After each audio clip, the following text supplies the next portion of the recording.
Le jour se lève. Bonjour à tous. Tey le 31 décembre ñu ngi leen di nuyu ñu ngi fii ci place du souvenir ci boori géej gi ñu ngi lox rek ndax dañoo ragal seddaay ah ku ci nuyoo lox nga tey ay xeetu lox yu mu mësta gis ñu ngi mel ni ñu nekk France des normales parce que xam ngeen ni place du souvenir bërëb la bu fees del ak histoire yéen a ngi seen carte Afrique bi xam naa bu soleil bi gënee yeewu di ngeen gën a gis li ci ginnaaw mais kenn du leen raconter histoire place du souvenir parce que gëm nañu ne miin ngeen ko exactement 7h29 ñu ngi leen di gërëm ci ànd bi ak télévision Futur Média tey nag ñoo leen ko digoon TFM sur 131 yeewu leen itam sur 131 équipe bi yëpp fas yéene àndandoo ak yéen toute la matinée puisque tey mooy yeewu leen bu mujj ci 2014 bi démb rek ñu ngi leen koy wax yéen ko plébiscité comme meilleure matinale moo tax ñun itam yamale wuñu ko rek ci bànneex ak ñoom seen dañ ciy boole yoo xam ne ni daf leen di jëriñ looloo indi par exemple bis bu jot ñu àndandoo ak rédaction bi ci ay xibaar yu tàng lool Fati Dieng bu taxawee dëggal ni yeewu leen mooy boulangerie de l'information n'est-ce pas Fati yaa ngi toog 6h45 ci lañ leen won jotaay bi njëkk ci wàllu xibaar bi ci topp 8h ngeen koy seetaan ci télévision Futur Média mais en attendant Fati dañu lay nuyu rapidement nga wax ñu lan nga fas yéene yaatal bu ñu demee ba 8h jot.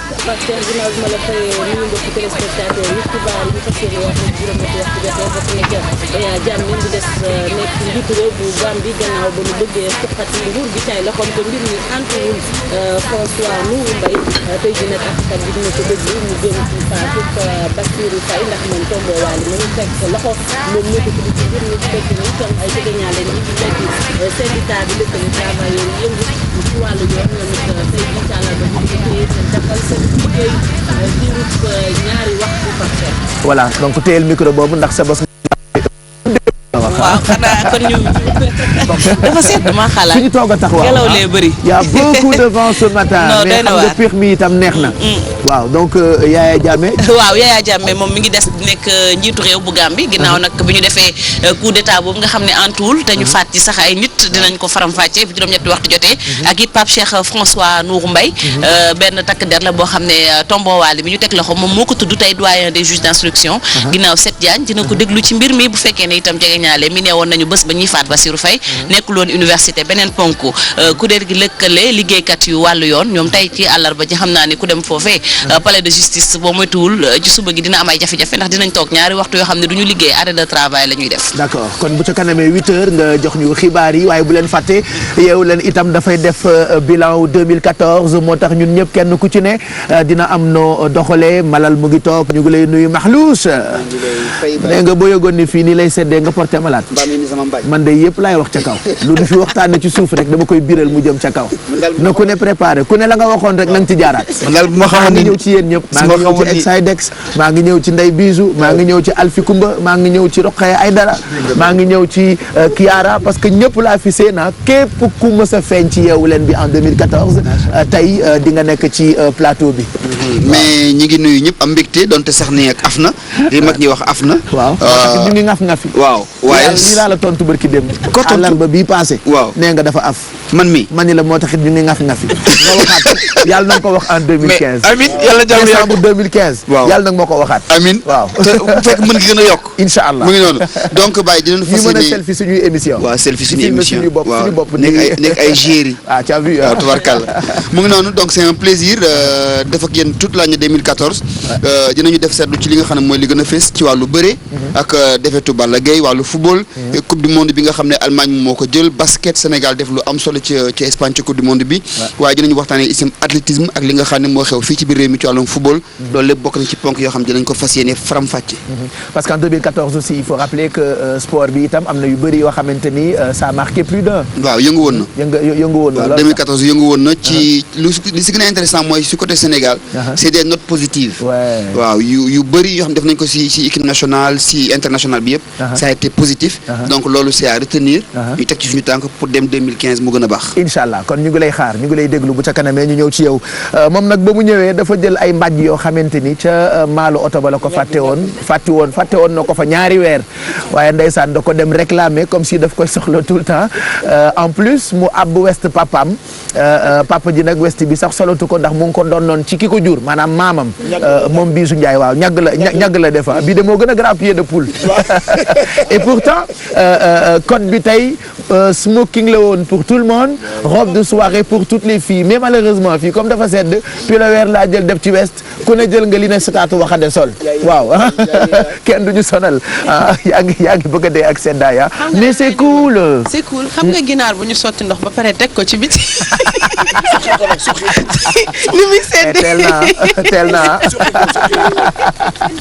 non loolu rek lay jox sam bopp Pape Cheikh il fait très frais mais sincèrement 2014 people yi on a beaucoup parlé de les artistes aussi yi def ay hit entre autres Pharrell William avec son fameux Happy c'est clair parce que Bijou World le monde de Bijou le monde de fou comme tu l'appelles chaque semaine lundi bi dañuy wax ci musique mardi on parle de mode mercredi people yi ñooy aye te ñoom lu explosif rek la ñuy def et jeudi insolite et buzzweb la ñuy def donc tey li gën a marqué téléspectateurs yi voilà c'est ce qu'on va faire andiwaat vidéo yi leen gën a marqué que ce soit côté musique information yi gën a marqué nit ci côté people et puis am na benn affaire je pense que ça va vous faire plaisir ci côté insolite ak buzzweb jeex na kon ci kanam lay doon mu ngi mel ni ginaar gu tawte wala ginaar gu ñu sotti ndox rek bàyyi ko noonu voilà mais ginaar bu ñu ko suqee est-ce que dafay mel ni nit bu simeeku mosoon naa indi photo pourtant j'avais ramené ginaar une bu fois amee ay dunq du yëg seddaay bu ñu dindee dunq yi day mel ni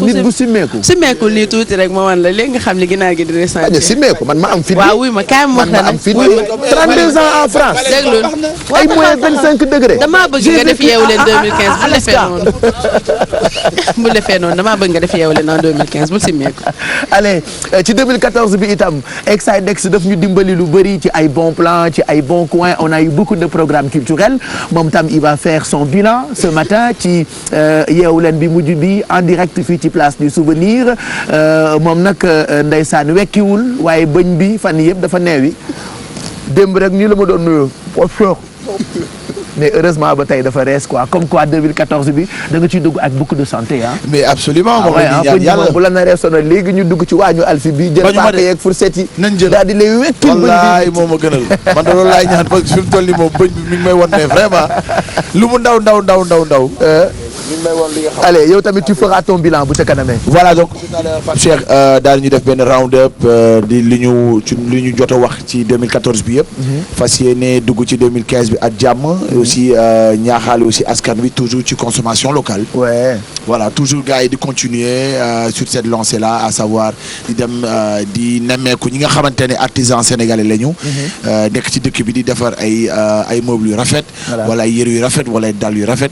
juste pour les Sénégalais. voilà ñun tamit dinañu waxtaanee ci ay personnalités yoo xamante ni marqué nañu 2014 ou marqué nañu yeewu leen parce que ñun tamit comme rédaction bi xam naa ñoom itam ñu ngi préparé seen ay rétrospectives Mamadou Ibra Kane ak ñi mu àndal ñu ngi préparé def seen débat parce que président de la République bu ca kanamee dina def discours am comme le veut la tradition noonu la non et puis ak yeneen i mbir yoo xamante ni toute la journée dañu leen koy jagleel on parlera du président de la République on parlera de Awa Marie Coll Seck on parlera de ces personnes qui nous ont marqué ci bilan bi et puis équipe bu yeewu leen yëpp ku ci nekk di nga def ce bilan entre autres Aminata Bessel Kiara tout le monde est là ce matin et puis côté invité xam ngeen ni bi ñuy bëgg a jeexal itam 2014 am nañu xale bu jigéen boo xamee ni elle a marqué aussi les mélomanes mu ngi tudd Marema elle viendra chanter pour nous bi ñuy jeexal itam 2014 ci la ñu découvrir xale boo xamante ni itam mu ngi tudd Aïcha Koné moom mooy gagnante bu Sen Petit Gallé et puis ci diggu 2014 dafa am benn xale boo xamante ni daf ñoo marqué à un point boo xamante ni dañu ko wax mu ñëw tey yeewu leen moom nag da ngeen koy gis ci seen série Clando avant même série bi di jàll xale bi def na buzz ci internet Bijou wax nañu ko ci biir 2014 donc il viendra avec d'autres surprises yoo xamante ni yéen rek la ñu koy jagleel est-ce que togg mën nañu ko bilan fii ci Sénégal at mu jot ceebu jën bu xonk wala bu weex daxin mbaxal maafe supp kanja domoda mais Alfie war naa mën a def bilan parce que grâce à elle da ngay gis ku xëy fajar même boo amul envie lekk da ngay daw directement wuti loo lekk quoi bonjour Alfie. tey dernier jour 2014 yeewu leen bu mujj di nga ñu proposer yu baax ah ay repas de fête la woon ba tey waaye tey nag mooy repas de fête bi gën a ala ndaw me waaw.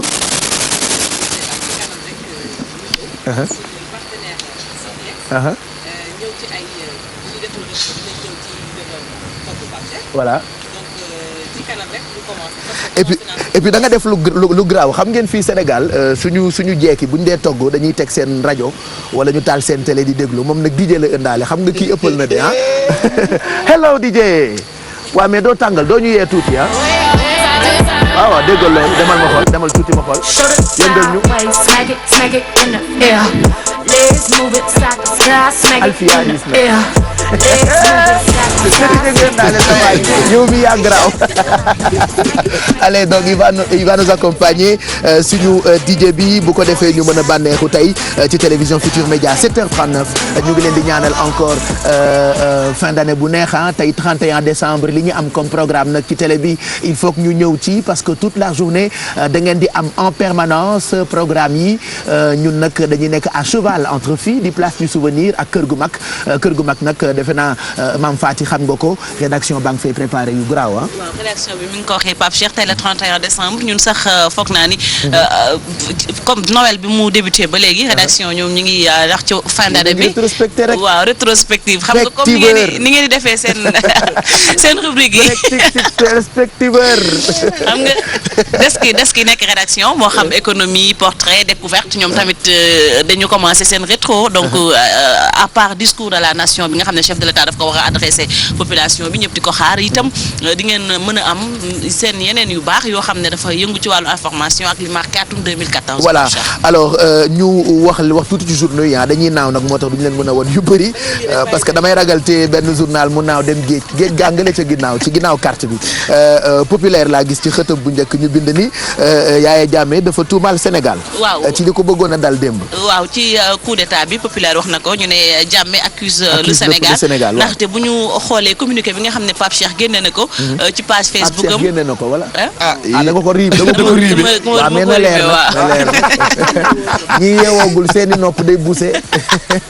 d'accord comme débouché gunu bu ma dugal formulé ko voilà Pape Cheikh kon communiqué bi nga xam ne Yaya Jammeh génne na ko ci page Facebook am démb ngeen am ko ci journal 13h li mu wax moom mooy que ni insurgés yi nga xam ne dañoo dugg Gambie doon attaqué nguuram ñu ngi jaaree ci Sénégal ngir dugg fa donc mu mel ni daal coup d'état boobu nga xam ne dafa avorté et c'est pas la première fois muy am Gambie donc coup d'état boobu moom li mu gis mooy ñi ko def Sénégal gii la ñu jaare dugg waxul nag ay doomu Sénégal lañ mais ci buntu bi lañ jaar Sénégal lañ jaar par le Sénégal duggee Gambie d'accord ba ci l'observateur d'ailleurs je vois que ñoom am nañu ab gëstu bu rëy boo xamante ni def nañu ko ci li am démb heureusement ou malheureusement ba mujjul fenn ñu ngi ko tuddee récit d'un putsch manqué. waaw ñoom l'observateur dañu dellu si waat nag ci putsch boobu nga xam ne am na te bëggoon nañ ko te amul.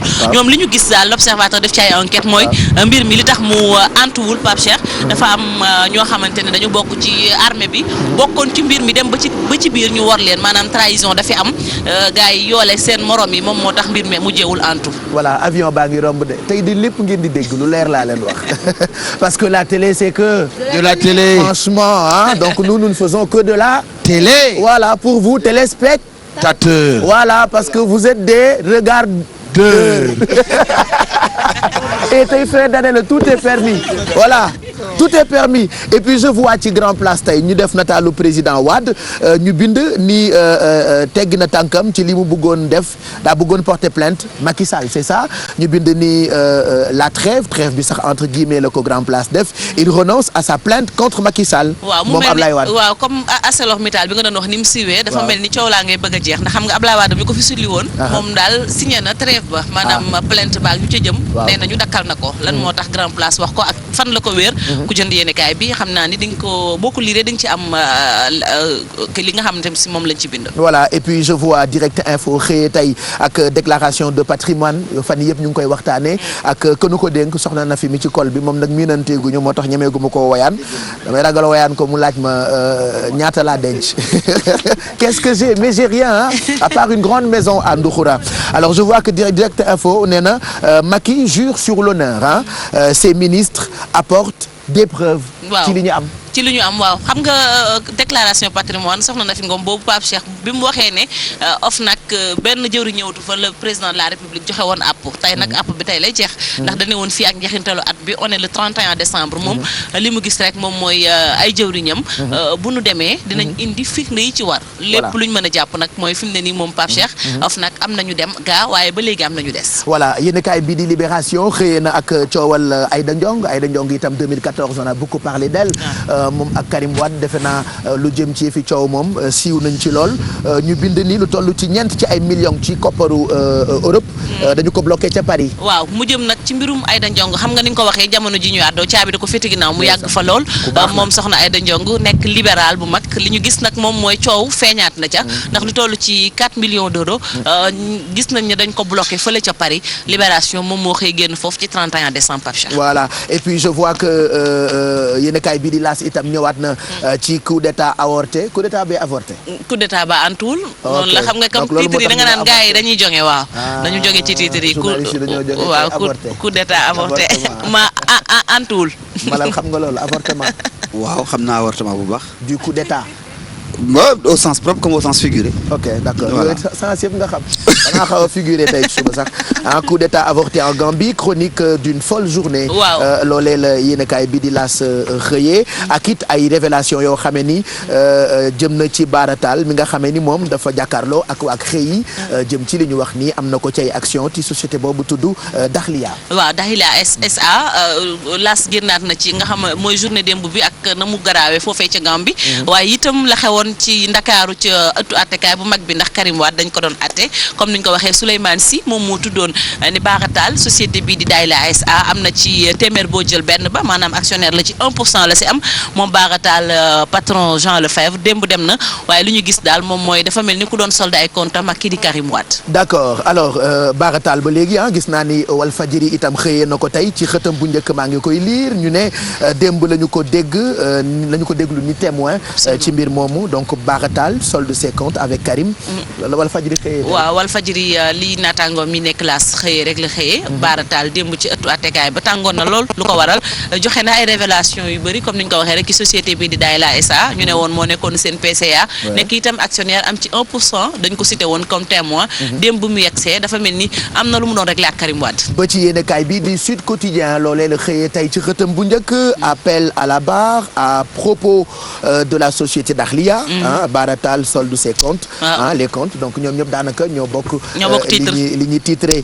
et puis gis naa ni yéenekaay bi di Le Quotidien xëyee na ak la maladie de l'année Kouthia homme de l'année waaye Ebola maladie de l'année nee na rétro 2014 Ebola ak homme de l'année donc yooyee la ñu tënk fii ci seen xët ñoom waa Le Quotidien. waaw Le Quotidien ñoom tamit dañuy def seen rétrospective li ñu gis nag ci moom mooy Ebola. antenne année 2014 bi ñi mu ci faat bëri na ñi mu tiital bëri na bu ñu fàttalikoo Sénégal cas importé boobu ñu doon wax bi mu fi duggee. juróon na coow lu rëy ak panique ba sénégalais yi koo gisee mi ngi yooya ci saagam loo xam ne saa su fa fekk mi ngi raxas ay loxoom donc mu mel ni jàngoro la joo xam ne ni nga ko waxee lëmbe na atum lëm. voilà et puis ci wàllu tàggat yaram xam naa loolu malal ngay bàyyi. déggoo gisoo ni ma ko def nee naa ko malal a ngi nii waaw du ma ci sori Pape Cheikh. malal maa ngi gis ci stade yéenekaay ñu bind seen xët bu njëkk ñoom ni Alain Giresse tontu na Demba Ba. nee na gagné na lu tolloog 4 match sans Demba Ba. waaw ndax nañu may jàmm nag. kan bu mu tontu Demba Ba moom it. waaw mais c'est de bonne guerre aussi c'est de bonne guerre. on lui demande juste de coacher nos lions. waaw parce que xam nga nag aussi Demba Ba dafa waxoon ni moom Giresse marionnette la mu ni dañ koy defloo muy def moom nag mu tontu ko ni. joué na 4 match ci phase éliminatoire yi Demba Ba ñëwul te 4 du ko gagné. donc su ko jëlulee am na fu mu ko teg. te effectivement le cas Demba Ba Sénégal ñu bëri dañu comprendre mais ce n'est pas un problème sportif. c'est un problème d'homme. Parce que Demba Ba les gens l'accusent d'avoir un sale caractère dans la tanière. dañuy wax ni dafa yàq esprit de groupe bi loolu lañu koy tuumaal et puis il a des relations assez tendues avec certaines autorités de la fédération. Donc pour aller à une campagne il est aussi important également des fois d'avoir un groupe qu'on peut maîtriser, des joueurs qui sont capables de suivre les règles pour espérer faire un bon parcours. mu ngoog man de Cheikhou Kouyaté mi ma war a yónnee ay dàll rek laay xalaat. mbaa dina football Cheikhou dina ñëw Cheikhou dina ñëw. amaat na match nii ah. waaw dafa war a football normalement tey. daf muy yónnee ay dàll. dàll lan. cadeau de fin d'année. mais Cheikhou moo dugal keroog. waaw dugal kat la.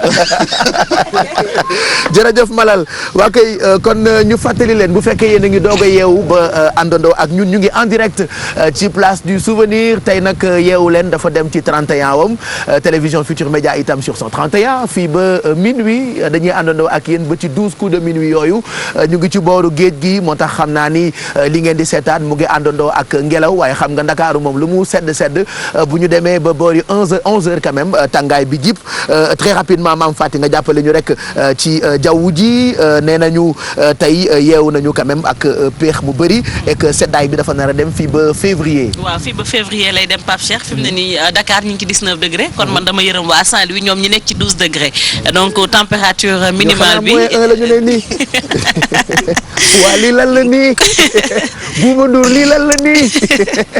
Pape Cheikh Kolda Saint-Louis ak Podor moom waa demal.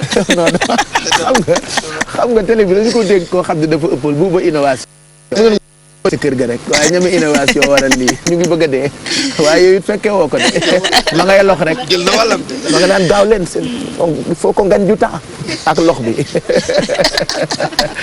allez donc température yi. waaw température yi Pape Cheikh mën nañu ne température minimale bi 12 degré la te ñu ngi koy am ci région yu ci mel ni Kolda Saint-Louis dëkku Malal ak Podor fi mu ne nii moom ku fa dem yaakaar naa ni mbàjj yi génnaat na bu baax waaw fu mel ni itam Dakar comme ni ñu ko waxee 19 degré la waaye Linguère moom 13 degré Diourbel 14 Kaolack 15 Tambacounda 14 Ziguinchor 17 Kolda 12 et puis Kédougou 16 degrés donc Pape Cheikh ci suba gi jàppal ni région de Dakar moo gën a tàng yeneen région yëpp ñoo ko gën a seet ci suba gi donc après midi bi xam naa ni moom Dakar moom ma nga ca kaw ndax 24 degrés la Saint-Louis 27 Podor 28 Matam 29 Linguère 28 Diourbel 29 degrés Kaolack 30 Tambacounda 13 Ziguinchor 30 Kolda 32 Kédougou 33 gilet de sauvetage de rigueur amis pêcheurs alors le soleil a déjà fait son yeewu leen depuis 7h35 il va se coucher à 18h51 xam naa ni Pape Cheikh damay lire rek di bàyyi muy naaw ndax voilà mu ko mun tey non léegi maa lay poser question bi moom sama question la bon moment yi kañ la les bons moments nag laa bëgg nga ñëw nag. alors les bons meilleurs moments sax laay wax man. les meilleurs moments waaw de la journée pour aller en mer donc 9h12 à 11h12 minutes donc ce sera. ñoo ko déggandoo les meilleurs moments de la journée 9h12 ak 11h. jërëjëf Mame Faty. voilà mën nga toog ndax fii léegi quelques minutes rek nga dem ci journal wolof bi est-ce que mën nañu dem l'observateur ci rédaction centrale bi est-ce possible tonton Mac bu fekkee c'est pas possible c'est pas grave comme ça ñu àggali suñu lu baax quand même bu ko defee ngeen mën a àndandoo ak mën ngeen a profité nag ci ñaari oto yi nga xamee ni teg nañu ko petit te nga wengal sa caméra may ma ci ñaari oto yële nekk ca coll ba yële non pas sa caméra Abou Thioubalo s'il te plaît oto bu ne nekk ca coll ba ñaari oto yële dama bëgg rek ñu gis ko Thioubalo demal Abou Thioubalo s'il te plaît ah je veux juste vous montrer que ñaari oto yi du ay naxuñu kenn ñu ngi ne ñu teg ci ginnaaw mën ngeen bokk ci ñi nga xamee ni kenn mooy am benn keneen am benn mais à condition ngeen woote ci 88 628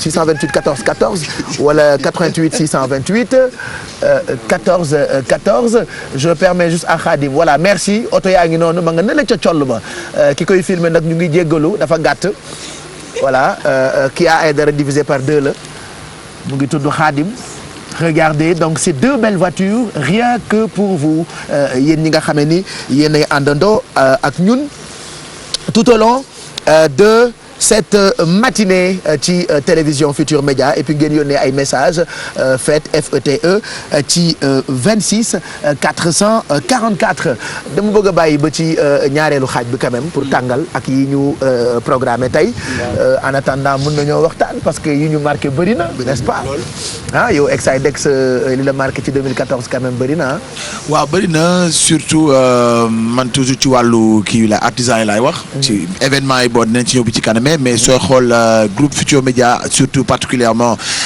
TFM boo gisee pàcc bu bees bu ñu andi moom mooy artisan yi loolu moo lay woon rek ne lépp loo xamante ne mi ngi ci biir Sénégal rek wala ngay doomu Sénégal foo mënti ne di fa yëngu groupe Futur Média mi ngi lay bàyyi xel. ba tax ñu génnee li nga xamante ne mooy rubrique bu bees bi di Made in Sénégal. ba nga xamante ne artisan yi xëj na ñu bëri dal leen xeeboon wala wa ilaa sax ñu naan bokkuñ ci réew mi. alors loolu groupe Futur Média wanewaat encore ne ñoom dal leen di bàyyi xel te ci dëkk bi lañ dëkk ba tax nañ fu saa yu ma xëyee tàll leen caméra won leen ba nga xamante ne tey ñooñu di artisan yi ku mu ci romb rek da ngay fier mooy ma la rombee da ngay nuyu grand nu mu demee nice tout ça parce que tout simplement léegi ils se sentent tous impliqués ci dëkk bi donc loolu vraiment jéego la boo xamante ne aussi. mais tu nous as marqué ak ce changement de style ren. waaw ci bon plan yeeg bon coin yëpp ak yu baax yooyu. waaw soo koy xool surtout parce que tout simplement xëy na dañu xamoon Exidex hip hop. et cetera et tout ça. donc waaw tëggal casquette pëndal fii xam nga donc bon loolu moom moo defar na parce que hip hop moom moo defar aussi donc 25 ans du lu ndaw. donc nga gis ne andi benn style bu bees. te loolu mën naa wax peut-être que du sama coobare carrément mën naa wax ne ñi ci gën a jàpp sax xëy na Futur Média particulièrement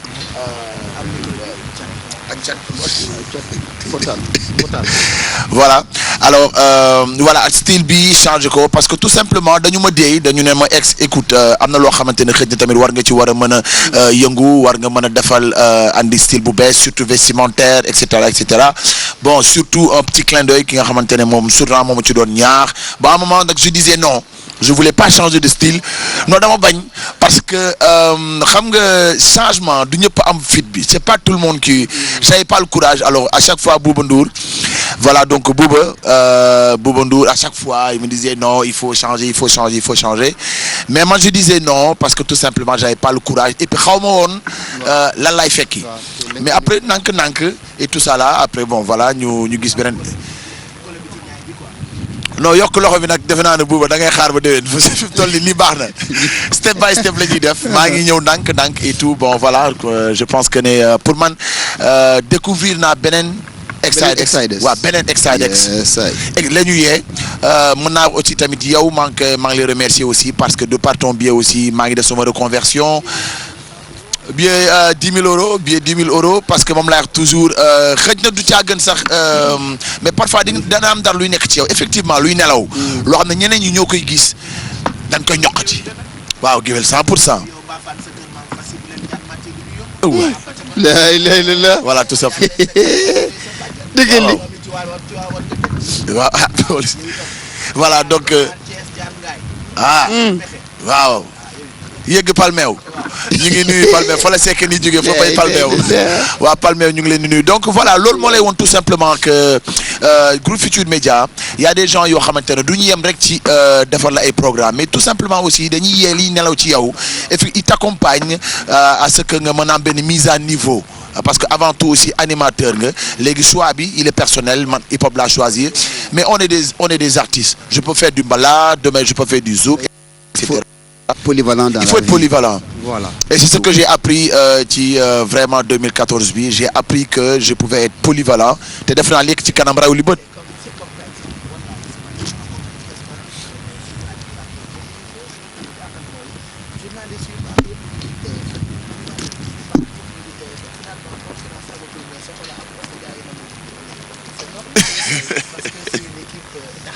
Absolument. Allô oui Bijou.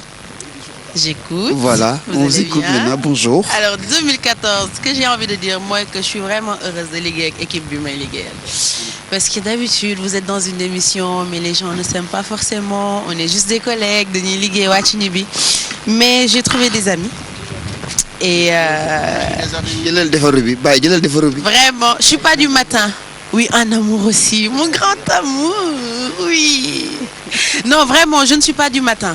Fajar bi su ma yeewoo j'ai envie de parler avec personne mais su ma ñëwee si plateau bi da ngeen di reetaanloo nit ñi foloo nit ñi ku nekkul de bonne humeur câlin et tout ça. Et comme ni ko ex di waxee tu découvres des choses yoo xamante ni peut-être da nga doon am benn timidité pour exploiter vraiment sa benn côté bi souvent da ngay romb ñu ne la yow Pape Cheikh yàq na la sama yaay ne ma Pape Cheikh yàqu la de daa génne sa jikko rek donc ça fait plaisir de travailler comme ça et je pense que Yeewu Leen bi quoi qu'on puisse dire ñi koy seetaan neex na leen parce que avant doon nga génn dox tranquille mais léegi on a du mal à marcher ci en fait et boo koy xool ci page bi on a 40 000 personnes qui plus parce que là c'est 40 000 et poussières qui nous suivent alors que émission bi defagul 1 an donc ça fait vraiment plaisir de savoir que li ngay def neex na nit yi et que ñi ngi koy defandool tu es à l'aise tu es bien tu es happy pour le faire voilà mu ngoog merci j'entends ma voix j'adore entendre ma voix parle chérie ah oui j'adore entendre ma voix parce que j'adore parler est-ce que yeewu ngeen yéen ñi àndandoo ak ñun depuis ce matin ñun en tout cas yeewu nañ ca fajar ba yeete ñu ngi fii en direct ci place du souvenir di gërëm nag ki ñu dénk place bi di Adja Sy moom mi nga xam ne ni dafa bokk ci ñun ba noppi itam ubbil ñu buntu yi pour tey toute la journée TFM dafa dem ci 31 am léegi 8h mu ngi bëgg a jot mais dañoo def nag suñu liste en dehors de ñun ñëpp ku ci ne di nga wax sa taxawaay ci émission bi ci 2014 ak fi ñu jëm mais d'abord liste bi Ebola moo ci jiitu alors Ebola bu ci jiitoo Eva Marie Coll Seck je pense que moom ràññee nañu ko bu baax ci 2014 bi elle s'est bien défendue par rapport ak xeexu Ebola bi. je pense que benn interview da doon wax que benn doomu xaritam da koy woowee Tata Awa avec la complicité de Pape Samba Thiam pour les images. voilà parce que. changé naa sax ni may waxee déggal li. waaye maa ngi dégg sama baat voilà Eva Marie Coll Seck 2014 quand même. elle nous a marqué. vraiment elle a marqué tout le monde parce que Ebola bu mu duggee Sénégal panique la jur. Pape Cheikh ñëpp a tiit ku ci nekk yaa ngi woo say doom di leen wax def leen attention Ebola bi nii Ebola bi na benn cas la ñu amoon mais nu mu ko gérer. c'est à saluer vraiment chapeau héros la woon ci xeex boobu. et puis man li ma ci yokk aussi c'est une dame de fer parce que gis nga en matière de communication dafa am souvent bu yenn pandémie duggee ci dëkk nooy waxee rek population bi tiit mais elle a su quand même gérer depuis li ñuy wax anticiper ko. maladie bi bu mu yegsee aussi tamit mu woon Sénégalais yi comment se comporter. ba noppi elle a été transparente. mooy nëbbuñ ñu dara. bu amee benn cas ñu ne am na benn cas. buñ ko fajee mun a faj nañ ko buñ ko fi génn. yow sax dégg naa cas suspect nga woon de. seen faj. salaamun xawlan bu ñaanaloo ma jàmm de. donc Eva Marie Coll Seck ci suñu liste bi moom mooy numéro 1. ensuite y aura yeneen personnalité yoo xamante ni tànn nañu leen 8h nag jot na defe naa mën nañu woo Fati Dieng mu dellu si bu ko defee mu ñëw jox ñu xibaar yi et puis ñu ngi gërëm tamit suñu coach yi ñoom Boy Ousmane Fall ndax ma Damba fitness ak Fama ñoom ñu ngi fii gërëm itam bu baax waa Olympique Club parce que tous les matins quand même ñu ñuy yee ci sport nga xam ne dafa am solo ñoom tamit ñu ngi leen di gërëm bu baax Ousmane qui est venu quand même ce matin on le remercie bu baax a baax donc Fati Dieng on fait signe que pareegul à part Eva Marie Coll Seck 2014 Abdou Diouf nous a marqué. Oh, surtout. Grand homme. Lui c'est un grand homme. Un grand homme qui a une belle fin. Ouais. Un patriote sénégalais. déggal li wane ko aussi sénégalais yi. parce que tout simplement dafa am ñu yàlla teral depuis leur naissance. déggal li da ko wane. Il a un parcours atypique. 21 ans tu es gouverneur.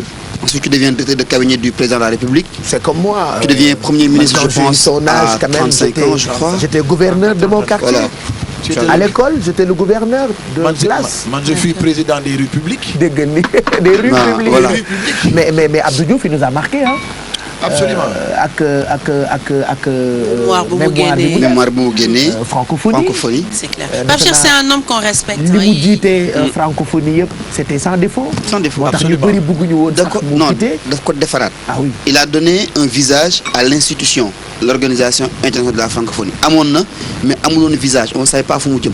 il en a fait une institution pour le développement. Et puis il a beaucoup de classe. Ouais. Parce que nous on fait notre bilan de façon très décalée. Il a beaucoup de classe. C'est un homme d'État. Comme Mamoudou Ibra Kane, président Abdou Diouf, non. non c'est un homme il a d'État. beaucoup de classe. C'est un et homme puis dafa am ay lex ba tey moom. ba ci tàcc bi. ci at yi mu am dafa am ay lex. le regard voilà c'est normal. Ablaye Wade lu mu tudd Abdou Diouf dafa bëgg dégg lu baax. garmi la nag. si vous remarquez bien moi on m'a raconté à l'époque balaa mu doon def ay meeting wala balaa mu doon def discours dañu koy woy ba pare. ki ne lam par exemple day taxaw woy ko ba pare bàkk ko. wax ko lim koy wax. wax ko maamoom caaka biram numbe ma ca war xoox. may sa biram numbe ma ca war xoox. ak lan. caaka bi ci war xoox. war na kontaan ci dégg nga tey. Abdou Koumba Dem wax ko lu rëy. ndeysaan. donc bu ko waxee loolu rek Abdou doog a ñëw doog a taxaw def discours am. kilifa. et puis on nous a raconté que Tata Elisabeth dafa gàttoon à un point boo xamante ni Abdou Diouf bu ñibbisi woon ci kër gi day wax Elisabeth monte sur la chaise et embrasse-moi. ndeysaan. et puis Elisabeth ak musóoram bi. c'est clair musóoru Elisabeth lañ ko tuddee sax Sénégal parce que dafa marqué nit yi et tonton Abdou Aziz Mbaye aussi defoon na émission bu neex ci moom Abdou Diouf voilà di kat et je pense que loolu xale yu bëri toog nañ jàng ci lu bëri ci histoire Abdou Diouf. mais et puis sax gis nga Pape Cheikh genre yu mel noonu tey defe naa ne référence lañu Sénégal dëgg la aussi c'est vrai que ne dem na waaye il est toujours resté parce que tout simplement il a eu sa retraite fii ci Sénégal Macky Sall aussi tamit ñu koy saluer parce que tamit def naa ne grandeur waaye loolu bu rëy parce que c'est pas évident kii socialiste yow ngay démocrate libéral nga invité ko mu nekk président de la francophonie nga xeex ba mu xew sa dëkk. c'est la démocratie.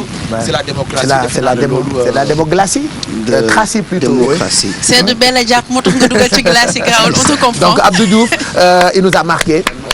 suñu liste bi tey moom moo nekk deuxième on a parlé de Eva Marie Coll Seck après ñu wax ci Abdou Diouf on peut prendre toujours notre temps en attendant Fatidien donte 8 heures jot na est-ce que mën ngeen ñu woon suñu arrivé invité yi regardez ci ginnaaw escalier yi am na ku koy jël booy Abou Thioubalo s'il te plaît jëlal ma invité yi wala Khadim waaw Khadim s'il te plaît Khadim filmer rek yow tamit ngay kaas ci seddaay bi filmer rek amul benn problème la télé c'est que de la télé suñu invité yaa ngi ñëw Moustapha nag tey mooy invité d'honneur bu yeewu leen bi marqué les gens ci xale bu dang laamin lool sax dafa dang laamin à un point boo xamante ni tey di ngeen ko gis dinañu waxtaan ak moom leneen loo xamante ni ça nous a marqué en 2014 toujours dans cette optique de décaler Barack Obama qui arrive sur Dakar mais kii du Youssou Ndour waaw ça a marqué plus d'un bah oui ça a fait le buzz Barack Obama wàcc voilà Moustapha ngi noonu di ñëw regardez ces images là lii ça nous a marqué en 2014 toute la presse en a parlé c'est-à-dire même détracteurs yi pour la première fois jour boobu ñu nangu. waa nag lii nag boo ko nanguwul nag Pape Cheikh nooy def wax dëgg yàlla tubarkalla c'est la carte d'identité du Sénégal. mais te gis nga man li ma jàpp mooy gëm naa ne lii mooy lu gën a tuuti. ci li Youssou Ndour def nit war ko pour man. c'est vrai que moom mën na ko jàppee lu ndaw mais ñun dafa marqué. ñu impressionné parce que Obama mooy président au pays bi gën a puissant ci monde bi. mu ñëw Sénégal pour visiter ñëw romb fi ñëpp et il était en train de discuter avec Youssou Ndour c'est pas comme si da ko nuyu rek dañ doon waxtaan comme deux vieux potes. voilà c'est ça qui a impressionné les gens. mais man li may gis ci image boobu c'est vrai que Youssou Ndour Obama da ko vraiment teg place am. mais la leçon d'Obama aux autres chefs d'État du monde. que même si on est chef d'État il faut être décontracté. il faut être relax dans la vie. il est très relax. c'est loolu mooy def charme moom. voilà il faut être très relax dans la vie parce que àdduna amul solo. un accident est vite arrivé tu es parti ñu gas la 6 mètres sur terre. donc il faut être relax sur terre. léppay jeex il faut être relax. léppay jeex tout. donc relax. quand même te defe naa ne aussi soo koy xool bis boobu tey Sénégal yi bëri tam dañu kontaan parce que tout simplement président bu toll noonu ñëw taxaw jàpp sa mbagg yi waxtaan ak yow dafa am li mu def ci ñu du càgganu rek xëj na fii la ñuy liggéey mais dafa am lu mu def ci xolu Sénégal loolu moom mooy àdduna loo bëgg doon di sa mbagg la des. tout est possible il faut juste y croire. vouloir c'est pouvoir. voilà donc image boobu noonu est-ce que mën nañ ko xoolaat Pape Samba. man de xam naa bu doon man la wala yow la Obama nuyu baaraam la ñuy doxee am. dama koy photo posté. chaque jour dama koy fàtte nit ñi donc lii c'était en ci 2014 bi. ça nous a beaucoup marqué arrivé président Barack Obama fii ci Sénégal. et que ce qui est intéressant aussi à chaque fois qu'il y a un président bu jiite Amérique dëkk bu puissant comme tu l'as dit Bijou dafay boole Sénégal ci programme am donc image boobu mu nuyu Youssou Ndour même bu fekkee ñoom peut-être nañ ko jàppee lu tuuti parce que yàgg nañu nuyu nañu ku ne et que moom itam kilifa la defe naa bi muy siiw ak bi muy doon ambassadeur u Afrique boobu Barack Obama sax kenn xamagu ko donc ce fut un honneur pour tous les Sénégalais ci 2014 bi et voilà donc loolu itam lañ leen bëggoon woon mu nekk troisième ci suñu ni ñu ko jàppee alors keneen ki ñu marqué merci pour la chaise keneen ki marqué nañu non seulement mais aussi Kouthia dafa def ci ay mbiram loo xamante ni Sénégalais yi defe naa dañ cee dem ak beaucoup de naka lañ ko tuddee léegi nii décalé muy Mimi Touré nekk fii premier ministre moom defe naa li mu def ci 2014 bi itam ça a marqué aussi les Sénégalais hein. Waaw, ça a été une personnalité assez frappante. Jigéen la mais jigéen la joo xam ni sa dëgg-dëgg jigéen la ju mën góor. parce que ñu fal la premier ministre nga doxal. daal di indi accélérer la cadence. wane fit quoi accélérer la cadence. accélérer la cadence ci dossier yëpp. ba ñu def ko woy ak fecc. nga liggéey li nga liggéey ba tey mu ngi liggéey ah. parce que ba tey mu ngi ci wàllu politique ci biir APR. di liggéey donc c'est une dame boo xam ni c'est xëy na Sénégal ñu ngi koy soog a découvrir. mais yàgg na di def ay jaloore sur le plan international. c'est vrai que Sénégal ñu bëri 2014 bi lañ ko xam. voilà xamuñu ko woon à l'époque même si paraît-il que. dans les organisations internationales doon yàgg na di liggéeyal Sénégal ci bitim réew. mais bu mu nekkee premier ministre lañ ko ñu bëri découvrir ak Kouthia aussi il a contribué à ce que ñu xam un peu la vraie personnalité c'est vrai que day ñàngal mais au fond voilà. il paraît que ku baax la. il est simple ku baax la man nag dama ko xawoon au début je m'étais dit bon dafa am benn force de caractère du ree tout ça mais am na benn bu ñuy def le 23 juin bi ñu defoon fête de la musique Youssou invité woon gouvernement bi alors bu président wooyee nag ñu moom ci boppam mu ñëw mais ñi ñëpp salle bi mu jug def standing ovation. bah c'était au CICES la woon. CICES la woon waaw. mais gis mi ngi ree tu vois elle était. mais beneen man def naa ko consultante lamb mu nekk premier ministre lamb ba Balla Gaye la woon mais ma woo ko ci rajo bi mais mu wax xalaatam mais free ñu waxtaan ci lamb ji mu moom tuusiyee ko neex ñu waxtaan c'était vraiment bien ma wañu ni aussi nit daal da ngay non je pense que Sénégal souvent jigéen bu dee jiite dañuy gaaw a wax no kii day fas kanamam parce que jigéen la c'est dommage mais esprit foofu la toll actuellement et yeneen facettes yi mu wane ça montre que mun nga nekk jigéen di diriger sans pour autant que ñu naan dafa dëgër dafa soxor dafa lii dafa laa moom chapeau ci liggéey bu nice bi mu def Sénégal ak li mu defa Sénégal à l'extérieur c'est dommage que parfois doomu Sénégal yi bu ñu nekkul fii bu ñuy liggéeyal Sénégal sax duñu leen xam foog ñu essayer leen découvrir aussi pour teg leen place bi ñu wax. Voilà Yeewu Leen fait son bilan 2014 ah gis ngeen Mimi Touré moom tamit bokk na ci ñi ñu tànn quand même def leen ay personnalités yoo xamante ni marqué nañu Mimi ngi ñëw. Mimi ngi ñëw Mimi ca kaw Mimi ngi ñëw Mimi ngi ñëw Mimi ngi ñëw Mimi ngi ñëw Mimi allez ba léegi ñu ngi xaar Faty Dieng de moo war a toog ci 6 bi 8 ndax nag li ñuy xaar ci programme defe naa bëri na équipe bu Yeewu Leen yëpp ngi fi am na itam ay invité yoo xamante ni dañoo ñëw fas yéene leen yee tey ñoo ko diggee ak yéen ni Yeewu Leen dafay dem ci 31 wam parce que di ngeen am programme bu exceptionnel on a concocté aussi loo xam ne dañu koy teg léegi dinañ ci ñëwaat ci kanam muy bêtisier bu Yeewu Leen toujours avec la complicité de tonton Mag ak Pape Samba Thiam balaa ñuy ñëw ci yeneen personnalités yi je parlerai de moi aussi. parce que man bëggoon naa la laaj ba xam yow la marqué ci quand même 2014 bi. non man j'ai marqué. Moi-même j'ai marqué. Donc on va parler de moi dans quelques minutes. Comme waxaat ko j'ai marqué moi. Et j'ai marqué. Absolument. Les gens ne s'attendaient pas à ce que je retourne sur TFM. Absolument. Ça a fait le buzz. D'ailleurs avant que ngay un mois yoo xamante ni nekkoon naa xale buzz quand même. yeggali woo laajte bi mais boo ñëwoon ci man laaj ma sama. lu ma marqué man yow laay wax Pape Cheikh avant ngay ñëw. bi ko nit ci commencé dégg rumeur yi et tout ça dañ lay woo tout le temps sa téléphone Pape Cheikh day ñëw. dëgg la man loolu dama ci xam. defoon naa buzz ah plus que bu. ah ouais c'est clair waaye xale buzz ah. pourtant moom tamit buzz na année bii. non man maa ko gën a buzz rek yaa gën a buzz. non non boobu 2015 la jëm 2014 defoo fi dara à part jàkkaarloo. ak produire matinal boo xamante ni moom la Sénégalais yi gën a bëgg donc ñu ngi ñëwaat ci ay personnalités mais en attendant regardez li nga xamee ni mooy bêtisier Yeewu Leen 2014 comme quoi c'est la meilleure matinale plébiscitée choisie par les Sénégalais regardez.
demaatal beneen. ah maam bay fàttali benn instant ma àndoon na Youssou Ndour ñu demoon Paris yàgg na de boobu après boobu Youssou Ndour mu way wolof tubaab yu bëri ñu ne ma français après Youssou Ndour mu changé benn wayam français mu def toi l'oiseau ferme ta gueule avant le coucher du soleil ta maman viendra te prendre maman tu veux me tromper maman ne viendra pas tu veux me tromper maman ne viendra pas maman viens me prendre avant le coucher du soleil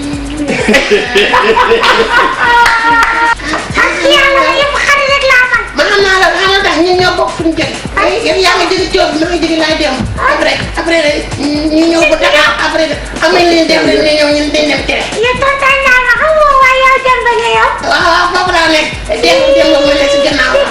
yow yaa gis. ñun dañ am monument boo xam ne kenn am Gambool. ñu wax dëgg yow. monument pour loolu mooy Gambool. monument de la ay montagne bu gudd la nii rek buy dem rek di dem.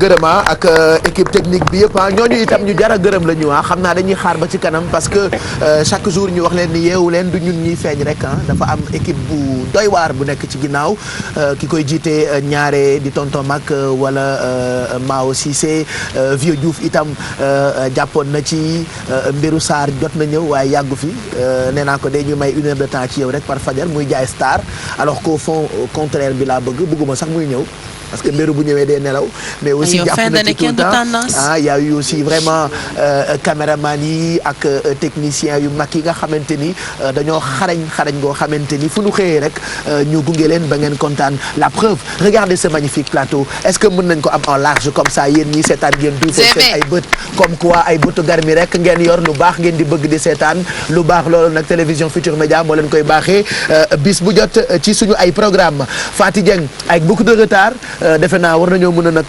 soobu wala tabbi ci xibaar yi 8h16 moo jot ñu ngi jégalu ci ni ñuy dooree léegi nii ak li nga ñuy jukkil ci wàllu xibaar. wàllu xibaar Pape Cheikh dañ koy dooree ak coup d'état boobu ñu ne antuwul fële ca réewum Gambie ña ko amaloon ñeent ña faat nañu leen ñeneen ña ñu teg leen loxo kenn ka nga xam ne am na ci ay gaañu président Yaya Jammeh ne bu booy bokkam saraxel ko ndax kookee duñu ko bàyyi mu jàll lépp nag mi ngi ko xaatim ci ab communiqué Fatimata Ba moo nu ko tënkal.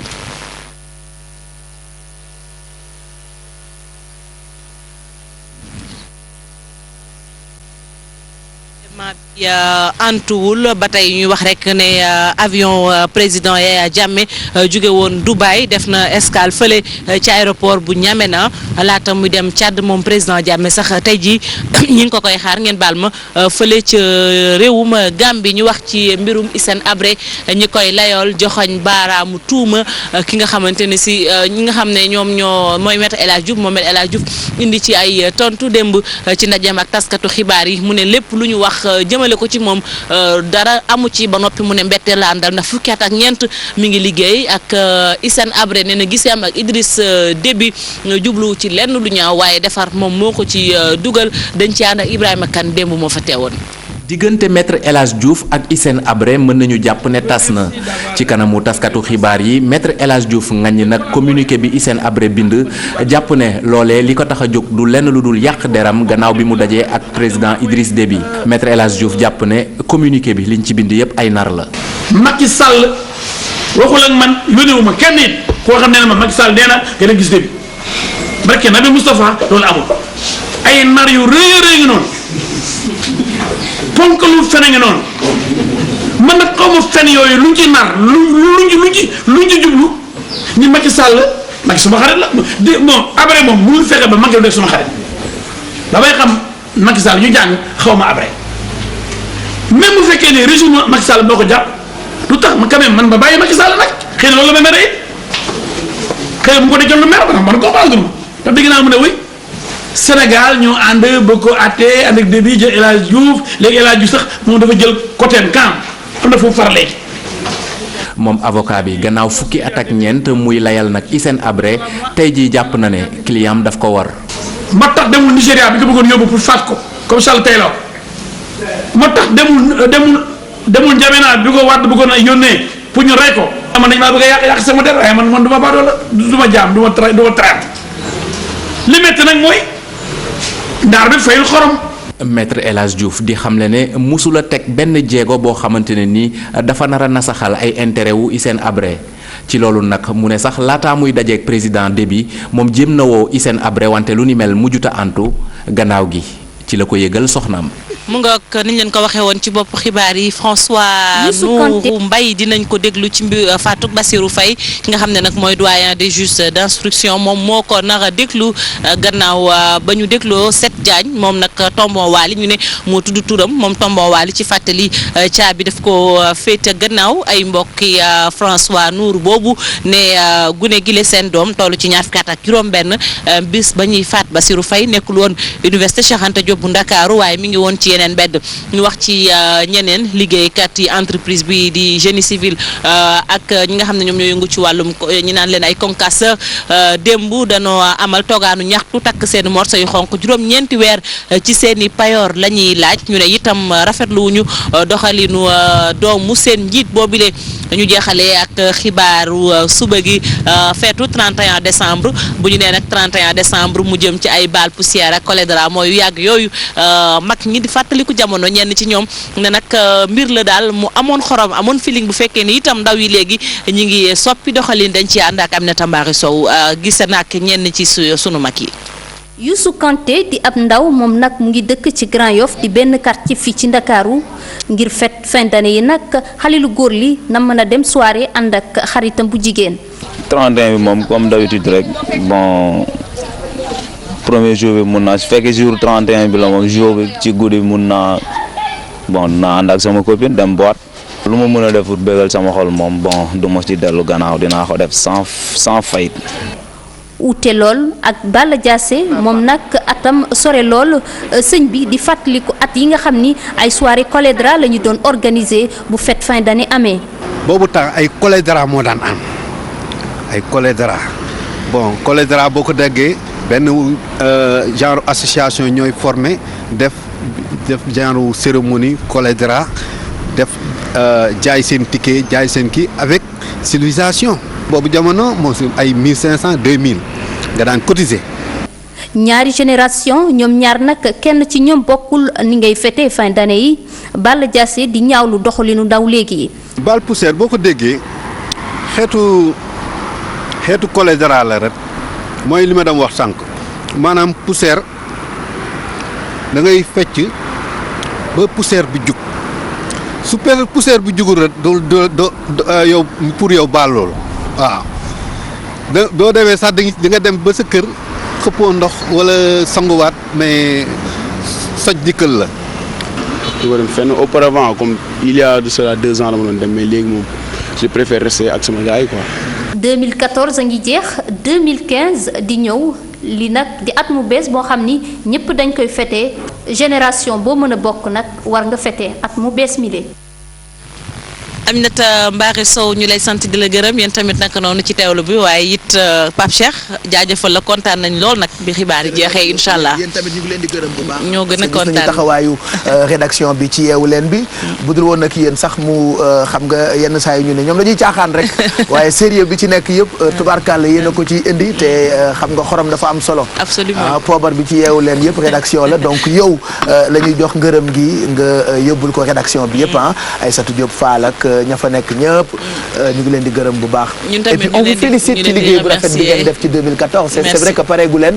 mais yëngal ngeen dëkk bi ci wàllu xibaar. waaw ñu ngi jéem a bay sunu waar comme ni ñu koy waxee di jéem a innover c'est vrai que rédaction ay jeunes ñoo fa nekk ci njiitu Aïssatou Diop Fall ni nga ko waxee mais peut-être mun nañu wax ne ay jeunes yu am ambition yu bëgg en tout cas liggéey bi ñuy def lañ ñu ngi jéem a góorgóorlu di jéem a ba saa su ne di dab bànneexu téléspectateurs yi. parce que ñoom ñoo ñu fi tax a toog mais yéen tamit équipe yeewu leen dañ leen def mention spéciale. da ngeen naan Kouthia thérapie la mais yéen tamit seetaan leen. parfois non neex na. damay toog rédaction damay ree ba sama biir bi di metti ndaxte franchement comme ni nga koy waxee. thérapie la macha allah thérapie la vous êtes ouf yàlla na leen yàlla fa jar. jërëjëf allez bonne année à toutes et à tous. jéggalu bu fekkee ni mos na yëngu ci benn kàddu boo xam ne kàddu bu naqari téléspectateur wala yéen.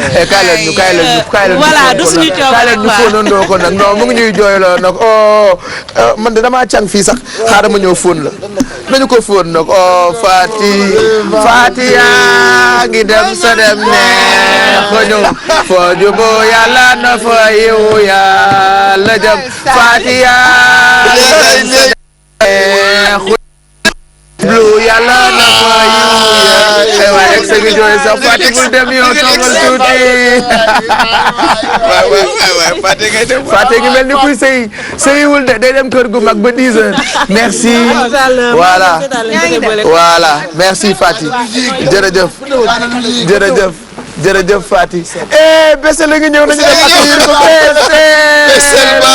Bessel oh Bessel tu nous as manqué Bessel phone groupé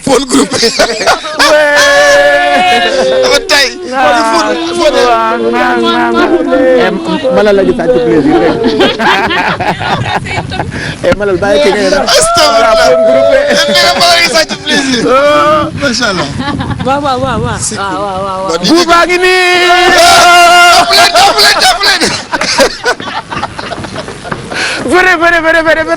Bouba ko. waaw ba ngeen daanu foofu nag léegi.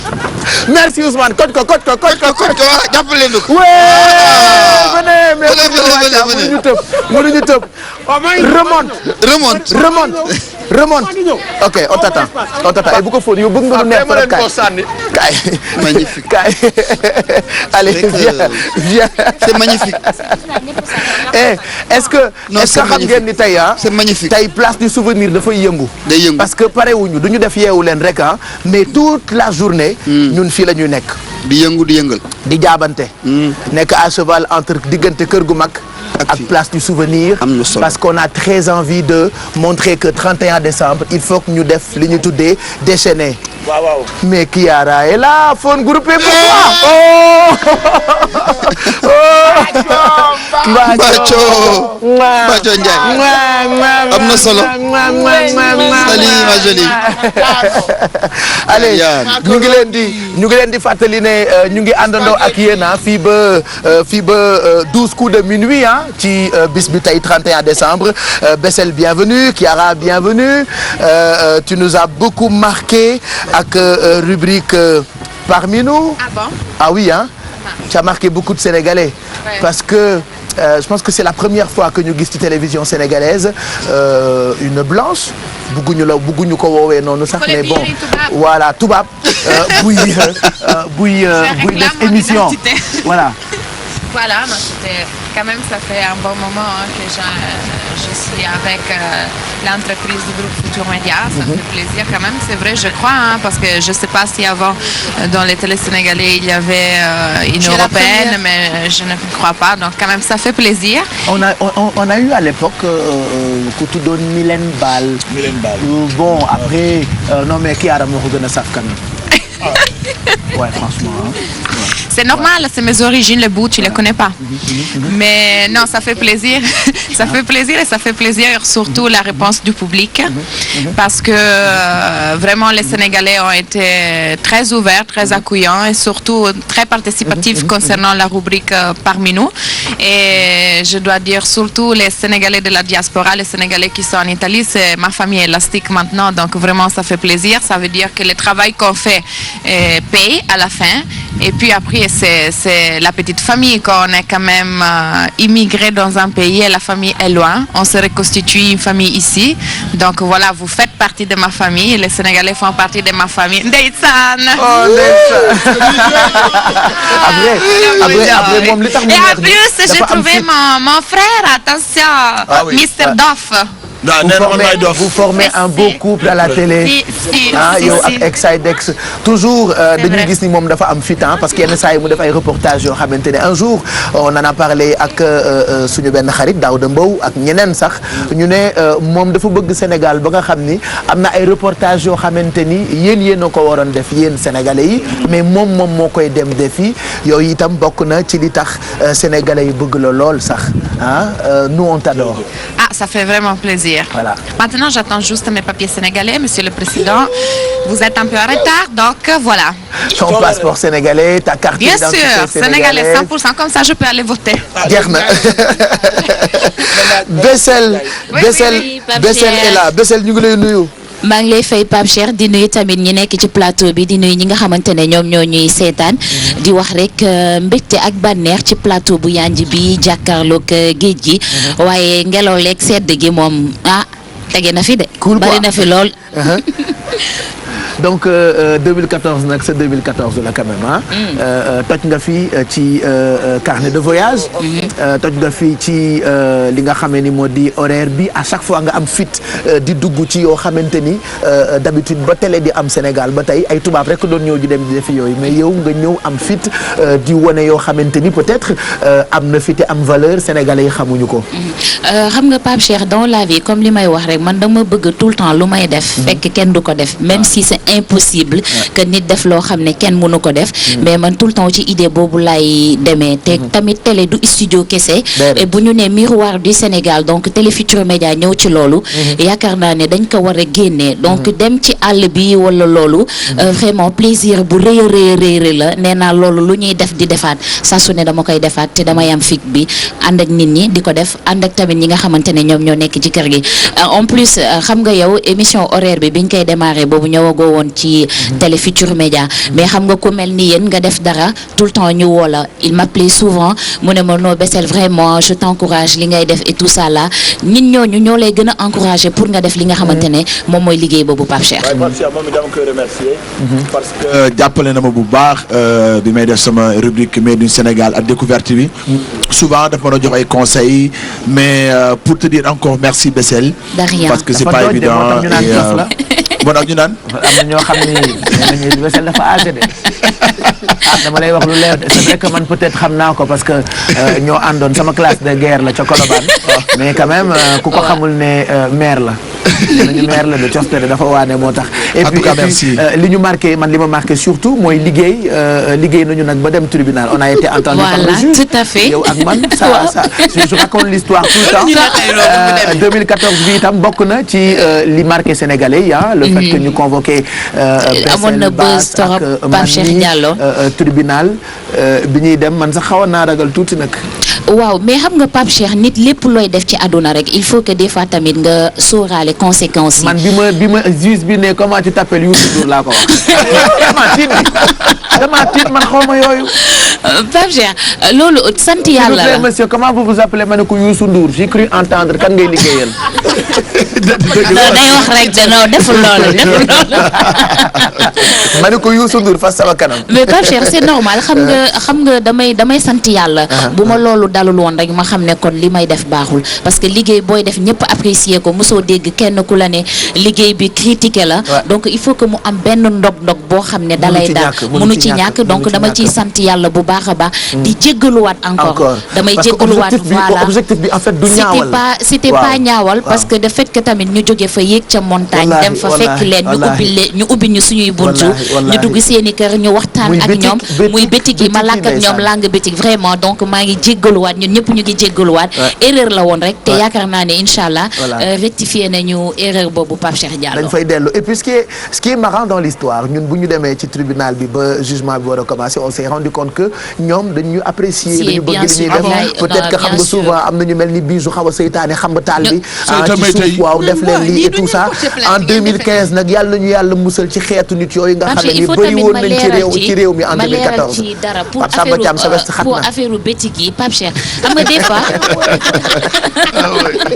tey de télé bi ñëpp a westu caméraman monteuse tout le monde west ma nekk ngelaw Pape Cheikh il faut ma leeral ci dara parce que affaire bétik yi ñoom si seen jëmm bopp nekkul woon ñoom mais xam nga nit bu la bëggee jot te mënu la jot faaw mu am sa élément boo xam ne fa lay jaaree pour mun laa jot donc affaire bi noonu rek la demee woon mais vraiment Pape Cheikh sant yàlla lu bari bari sant tamit nag télé bi nga xamante ne fi lay liggéey parce que bu fekkee ñi la jiite defuñu nekkuñu seen bopp ay patron dañu wàccee seen bopp ngay xëccoog ñoom di bëreeg ñoom ñu may la benn esprit de tranquillité boo xam ne da nga koy am pour nga liggéey yaakaar naa ne vraiment loolu kese moom mooy liggéey parce que buñ la dalalee may la fit nga nekk à l'aise amul benn stress. bul jooy li nga jooy 2014 non du ma ko jooy cette fois-ci du ma jooy parce que non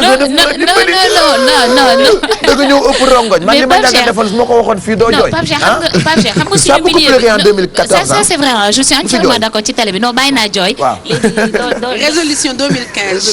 plus de larmes. non je peux pas le dire parce que xam nga dama sensible de trop mais Pape Cheikh xam nga suñu liggéey bi dafa metti te nga am ay dog-dog bi ma dammee njëga daf ma jàppale xam nga nit ki c'est pas question mu jox la xaalis mais de fait que mu lay nemmeeku di xool ndax xam sa tànk tane na te nga nekk ci moment yoo xam ne moment wu ndog-ndog la te damm dafa metti donc moo tax loolu mënu ma ko fàtte. nit bu feebaree da nga koy seeti da nga koy yëg waaw waaye dañuy ñaan yàlla rek 2015 bi mu dàq ci 2015 yëpp ci at yëpp te di wax gars yi ñu ngi ñëw ak benn liggéey boo xam ne nii yaakaar naa ne da ngeen doon xam ne dañ doon fo mais 2015 dañuy commencé di liggéey waaw day yëngu maa ngi ñëw de dégg nga loolu guerre mondiale lay andi parce que Bijou day watu ndel fondel ba gars yi gisee Exarex bu bees ci bi 2015 guerre sax mondial sax ma yow yëg benn chèque rappeur léegi dañuy dem ci Malal tey di nga ñu defal rétro sport parce que am na yu bëri yoo xamante ni marqué nañu quand même ci wàllu tàggat yaram ci 2014 bi. dëgg la léegi. ndeysaan ak a mën a jaay maana yow waroon génn télé ndeysaan. mais ndar ndëri ni ñu mën a jaay maana. mais Baye Cheikh. sama maam est-ce que xam nga. sama maam laa lay nettali. bu doon frigoom daawul am dara yenn saa yi. bu amee gan. day jékki-jékki ne Mariama jëndal ma foofu fukki kilo yàpp ñaari yaboy. uy ma puloox bi na duuf. tuuti géej ndax sag. noonu la léegi sagu ndar-ndar bi nga indi ci yeewu. sag dafa am solo. sag dafa am solo xam nga man mës naa def journal RFM. sol sama pantalon bu gàtt. ak suèdement. waaj ma da ngaa sant ma ne ko ñetti Abdoulaye Sow. wallaay lu si waay mën. wallaay kenn mënu ci dara. mu ngi noonu donc 2014 Baye man li ma si gën a seetlu d'abord mooy éliminatoire Sénégal ci Coupe d'Afrique bi. parce que 2013 demuñu woon Coupe d'Afrique. parce que dañu éliminé woon 2014 bi Sénégal def parcours bu am solo si match yu ñu joué yëpp benn défaite la ñu am 4 victoires ak benn nul. donc loolu dafay wane ni équipe bi am na. renaissance boo xam ni gis nañ ko ci équipe nationale bu Sénégal bi ñu am ci njortu rafet ni boo xam ne dinañ jël Coupe d'Afrique. parce que man su ma déggee ñi di wax naan Sénégal dafay jël Coupe d'Afrique dama ni ñii di wax loolu. xëy na dañoo bëgg seen réew. mais ils ne maîtrisent pas un peu les données pour jël Coupe d'Afrique mën na nekk. mais ce serait vraiment un miracle. parce que l'équipe elle était en reconstruction. là on est en train de consolider.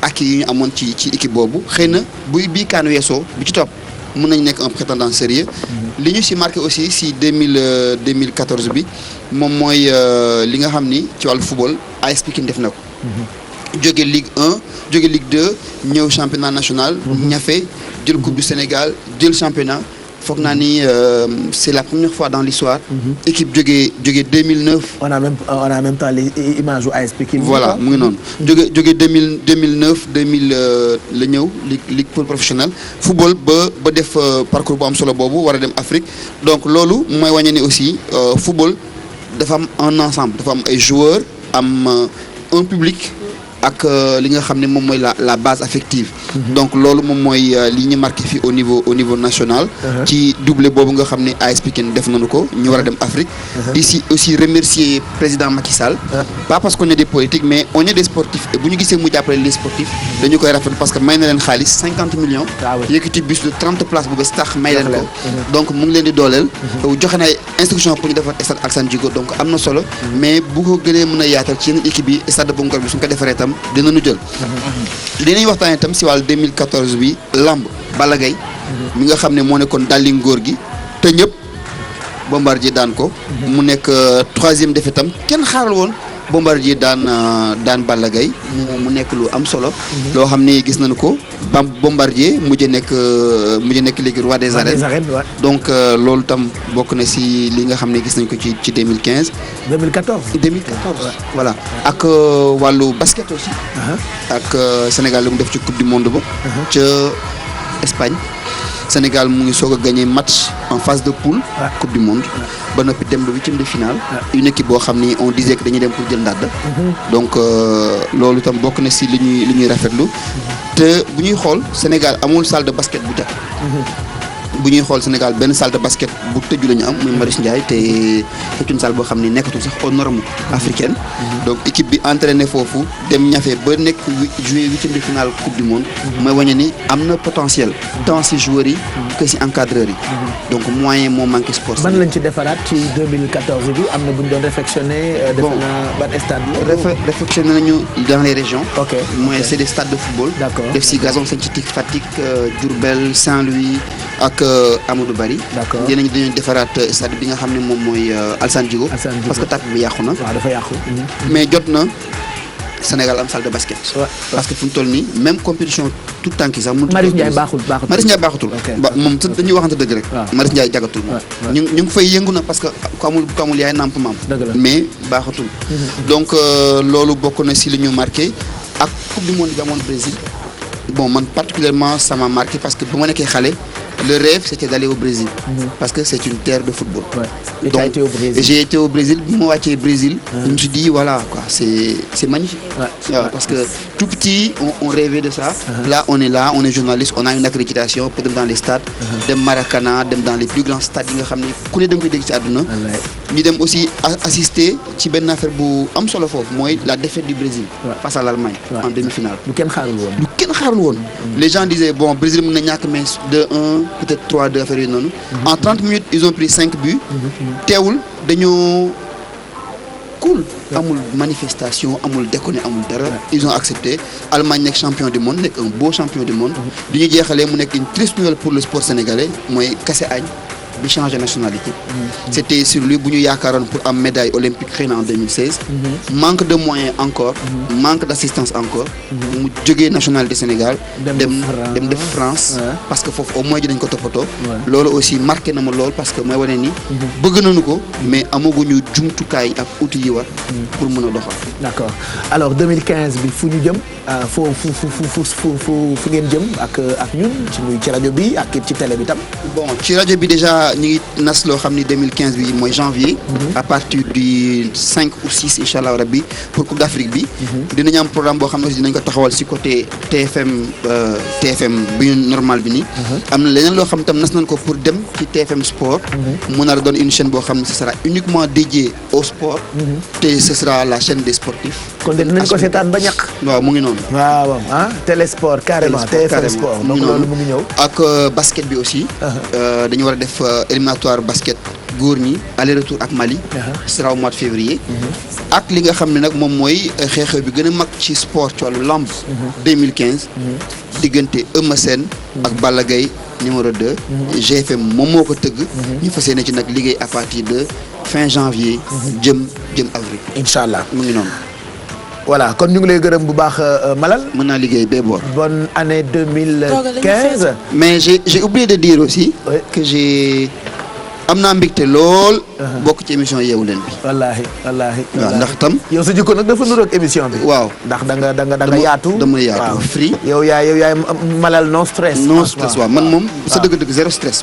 kenn mu sonal tey tuuti bu ma ñëwee Bijou par exemple moi je la connaissais pas. Exides mi nañu woon bu baax. yow on s'entendait comme ça. mais finalement on est devenus des amis. li ma si gën a neex nag. moi j'ai retrouvé ma fille Alfie. parce que Alfie nag c'est ma fille sama doom la. su ma déggee nga wax Alfie dafa sax loxo dama ne waaw kay bàyyi kon nañ ko jàngal ci wàññi. waaye de xam nga lu ma bëgg a def léegi. comme fii dafa bëri ngelaw dama koy takk balaa muy naaw. koy takk Alfie koy takk.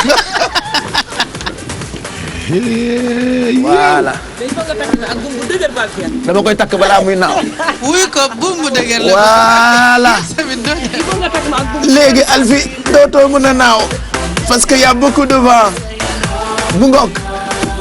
attaché. ngelaw du la mënal dara. voilà c'est un message de Mamy Sobel pour ñu takk doomu ndeyam balaa muy naaw ndax fii daa bëri ngelaw merci beaucoup Malal ñu bàyyi la nga dem àggali liggéey bi parce que yow da ngay ŋarale da nga nekk à cheval diggante RFM ak télévision Futur Média donc 2015 bi ñu ngi ñëw ci télévision bu bees bu tudd TFM Sport ak yeneen i mbir yoo xamante ni ci rajo bi itam ak TFM international dinañ ci taxaw àndandoo ci ak desk sport bu groupe bi yëpp fajar gu jot nag ñu jox leen ay exercice sport tey nag ki mu tombeel di waa Rahma Damba fitness on les accueille tout de suite ñu ñëw comme ça jox ñu ay fudd ak ay noddanti nor ku ci bëjëm di metti nga mën nga toog kon allez Ousmane mooy ñëw ak ñoom Fama yéeg leen très rapidement comme ça ñu dem ci balaa ñu jàll ci publicité yi bu ko defee ngeen mën a àndandoo ak ñun ci télévision Futur Média yeewu leen ñu leen fàttali tey que ñu ngi fii en direct ci place du souvenir fii la ñuy jeexalee 2014 tey 31 décembre bis bi mujj ci at bi ñu ngi jëm ëllëg 1er janvier incha allah ci at bu bees 2015 donc on est très ravis de savoir que at mu jot ngeen gunge ñu àndandoo ak ñun ci suñu ay programme Ousmane Fall. bonjour Sénégal. ah man maa la njëkk de bonjour de. salaamaaleykum Pape. voilà parce que dama yow dañuy defante ci nit ñi xam. non mais da ngay wax bonjour wala moo Rebecca rek voilà. xaawi sutura rek. xaawi sutura. il the place. léegi demal te bul wax ak man. ah yaa dégg loolu. DJ. léegi. T-Sweet. go. come on y'all. les deux. on descend.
Aujourd'hui, on va pas faire grand chose.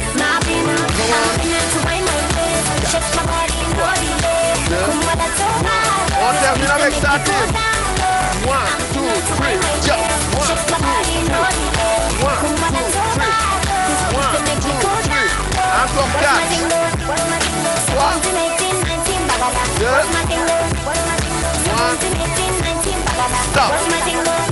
Ok team, aujourd'hui on n'a pas beaucoup de temps, mais c'est magnifique. Et bonne année à tous. Bonne année pour waa Rahma Damba il faut nga wax ko client yi itam les gens. Voilà bonne année à Rahma Damba Fitness Parcelles yëpp. ñu ngi leen di souhaiter bonne et heureuse année. Ok merci bi mooy dernière yeewu leen ak ñun si année bii nii. on verra pour après. espérons que di nga fekkee 2015 merci yeewu leen. oui ma defante bi laay bañ de. yàlla na ko fekkee. amiin au revoir tout le monde.